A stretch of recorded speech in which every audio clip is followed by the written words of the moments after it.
हाय class, आप सभी को सुप्रभात। आइए आज हम कक्षा 9 में देखिए, मैंने आपको पहला सत्र जो पढ़ाया था काव्य संकलन में कबीरदास को मैंने आपको पढ़ाया।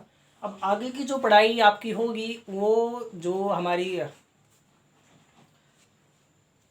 सेंट्रल गवर्नमेंट ने जो कोर्स आपका निर्धारित किया, जिसमें से आपका 30% कोर्स काटा गया है, कम किया गया है। तो उस हिसाब से अब आपको आगे की पढ़ाई हम कराएंगे और उस हिसाब से हम आपको पढ़ाएंगे।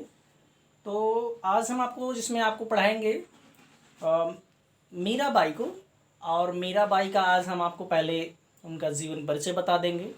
उसके बाद उनके जो सवैया है उसको पढ़ाएंगे। तो देखिए मीराबाई को, चलिए आज उनका हम जीवन परिचय जानते हैं। पहले आपको मीराबाई का हम संक्षिप्त में जीवन परिचय बता देते हैं।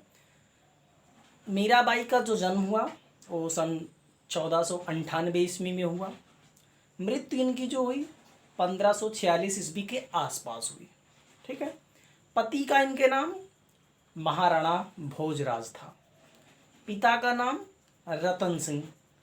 रचना इनकी क्या कैसी थी? गेय पद। इन्होंने गेय पदों का गान किया। और काव्यगत इनकी जो विशेषताएं हैं वो वर्य विषय में अगर देखा जाए तो विनय के पद गाई हैं, भक्ति की हैं, और रूप का वर्णन की हैं, रहस्यवाद का भी वर्णन इनके रचनाओं में मिलता है, और संयोग का वर्णन भी मिलता है। ठीक है। रस, इनके जो रचनाएं हैं, इनकी रचनाओं में जो रस मिलता है वो श्रृंगार मिलता है। संयोग और वियोग का इनमें मेल है, और शांत रस भी मिलेगा। ठीक है। इनकी भाषा कौन कैसी है, किस भाषा में इन्होंने अपनी रचनाएं की? तो भाषाओं का जो जहाँ तक बात है तो इसमें इन्होंने ब्रज भाषा का अधिकतर प्रयोग किया, जिसमें राजस्थानी, गुजराती, पूर्वी, पंजाबी और फारसी के शब्द मिलते हैं इनकी रचनाओं में। ठीक है। भाषा शैली कैसी है? भाषा शैली में गीत काव्य की भावपूर्ण शैली मिलती है। इन्होंने जो अपनी पद लिखे हैं, जो इन्होंने अपना रचना लिखा है, उसमें इनकी रचनाओं को गाया जा सकता है, गान किया जा सकता है ना। छंद जो है राग रागनियों से पूर्ण गेय पद हैं। अलंकार कैसा? अलंकार इसमें इनकी रचनाओं में उपमा, रूपक, दृष्टांत आदि मिलते हैं। ठीक है। चलिए अब हम आपको विस्तृत इनका जीवन परिचय बताते हैं। मीराबाई का जन्म राजस्थान में मेड़ता के पास पसी चौकड़ी ग्राम में सन 1498 ईस्वी के आसपास हुआ था। ठीक है। अभी पूर्ण रूप से नहीं कहा जा सकता कंफर्म कि इति हुआ था, लेकिन जो हिंदी विशेषज्ञों का मानना है, उनका कहना है, तो उसके अनुसार बताया गया कि इनका जन्म स्थान मेड़ता के पास एक गांव है जिसका नाम है पसी चौकड़ी, उसमें वहाँ पर सन 1498 ईस्वी के आसपास माना गया। ठीक है। इनके पिता का नाम रतन सिंह था। उदयपुर के राणा सांगा के पुत्र भोजराज के साथ इनका विवाह हुआ था। ठीक है। किंतु इनका जब विवाह हुआ, विवाह के कुछ समय बाद, कुछ दिन बीतने के बाद, इनके जो पति थे महाराणा भोजराज, उनकी मृत्यु हो जाती है। ठीक है। इनकी मृत्यु हो जाती है। मृत्यु होने के बाद फिर क्या होता है कि अब आगे जो इसमें आपको हम बताएंगे वो है इसमें कि मीराबाई बचपन से ही भगवान कृष्ण के प्रति एकदम अनुरक्त थी। इनका मन, ध्यान, भाव भक्ति, भगवान के कृष्ण की भाव भक्ति, उनकी रचनाओं का गान करना, इन सब में इनका मन एकदम पूर्ण रूप से था। तो जब इनके पति की मृत्यु हुई, मृत्यु के बाद इन्होंने क्या की, सारी लोक लज्जा जो होती हैं उन सभी का त्याग कर दिया, और त्याग करके फिर उन्होंने मतलब एकदम पूरी तरह से छोड़ दिया। लोक लज्जा के नाम की सभी चिंता छोड़कर साधुओं के साथ कीर्तन भजन करना शुरू कर दिया, है ना। जब पति की मृत्यु हुई तो बताया जाता है इसमें कि इनका जो मन था ये बचपन से ही भगवान कृष्ण के प्रति अनुरक्त थी। उनकी भाव भक्ति में इनका मन लगता था।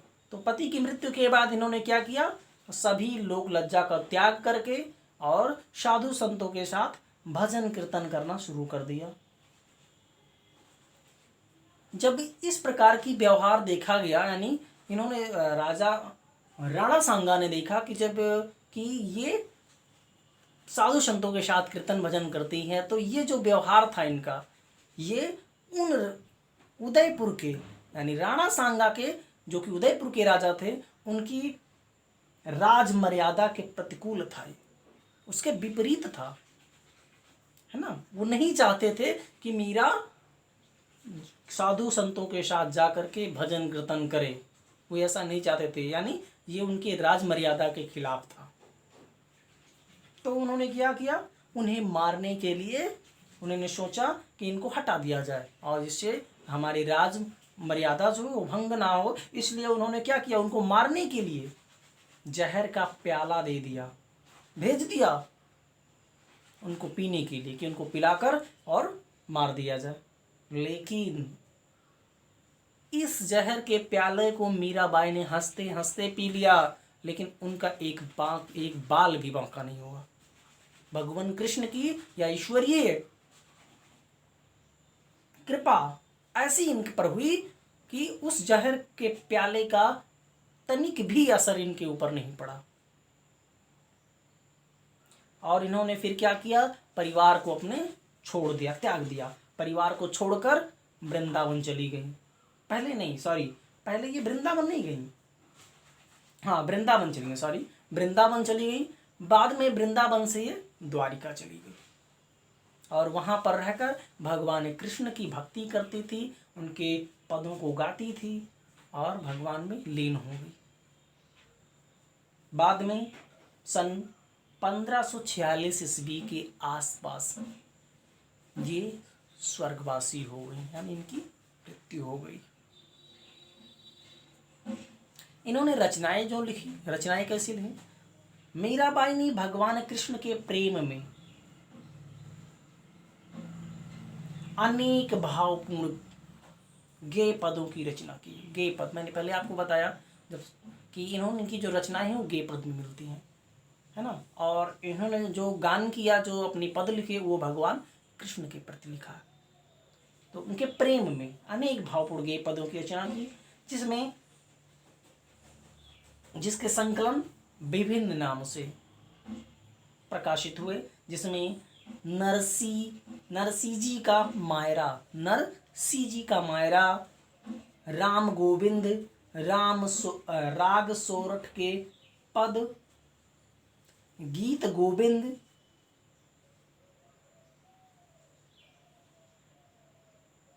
आदि मीराबाई की रचनाएं हैं।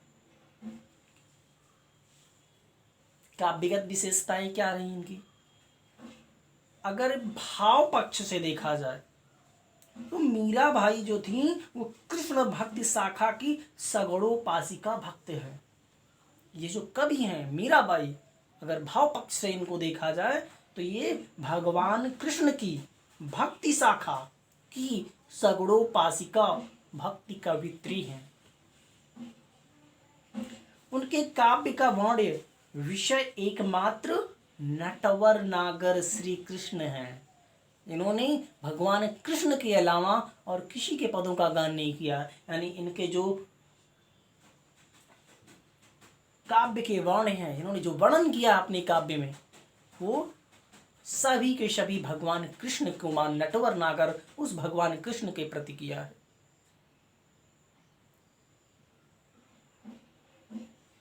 जिसमें प्रेम संबंधी आतुरता और आत्म स्वरूप समर्पण की भावना दिखाई देती है। इसमें इन्होंने जो रचनाएं की हैं उसमें भगवान कृष्ण के प्रति इनके प्रेम की आतुरता, लगान, इनका जो स्नेह है वो, और अपने शरीर का यानी अपने आत्मा का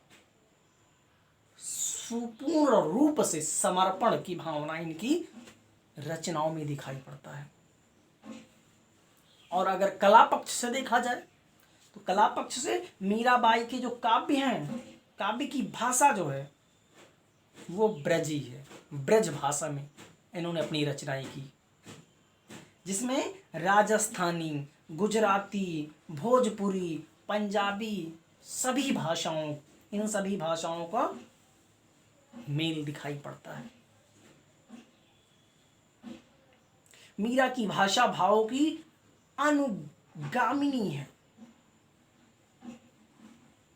भावों की अनुगामिनी है, यानी इनके भाव में एकदम सब कुछ दिखाई पड़ता है जो भगवान कृष्ण के प्रति इनका भाव था।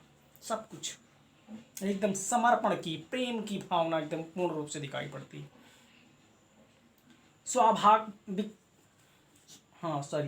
उनमें एक रूपता नहीं है, एक रूपता नहीं है। कभी विरह का वर्णन दिखाई पड़ता तो कभी प्रेम का वर्णन दिखाई पड़ता है, सब कुछ एक दिखाई पड़ता है। फिर भी स्वाभाविकता, सरसता और मधुरता कूट कूट कर आप भरी है इनमें।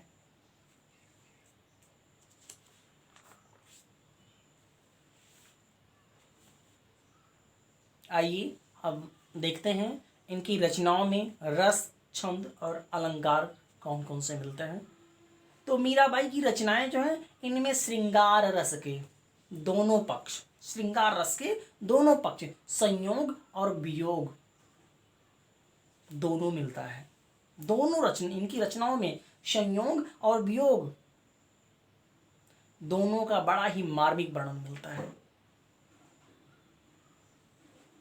इसके अतिरिक्त शांत रस का भी बड़ा ही सुंदर समावेश हुआ है इनकी रचनाओं में। मीरा का संपूर्ण काव्य गे पदों में लिखा गया है, गे पदों में, जो विभिन्न रोग रागनियों में बंधे हुए हैं। अलंकार का पद मीरा की रचनाओं में स्वाभाविक ढंग से हुआ है। अलंकार का जो इसमें प्रयोग हुआ है इनकी रचनाओं में बड़ा ही मार्मिक ढंग से हुआ है, बहुत ही स्वाभाविक ढंग से हुआ है, जिसमें उपमा, रूपक, दृष्टांत आदि अलंकारों का प्रयोग बड़ा ही स्वाभाविक ढंग से मिलता है देखने को इनकी रचनाओं में। आगे देखते हैं कि इनका, आइए बताते हैं कि इनका साहित्य में स्थान क्या है। हिंदी साहित्य में मीराबाई का क्या स्थान है। तो हिंदी गीत काव्य के, गीत का मतलब गाए गए, जो गाया जाता है, गाने वाले जो पद होते हैं की परंपरा में मीरा का अपना अप्रतिम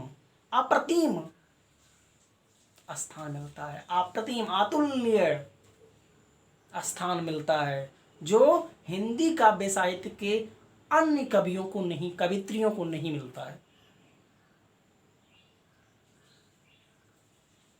प्रेम की पीड़ा का जैसा मर्म स्पर्शी वर्णन मीरा की रचनाओं में उपलब्ध होता है।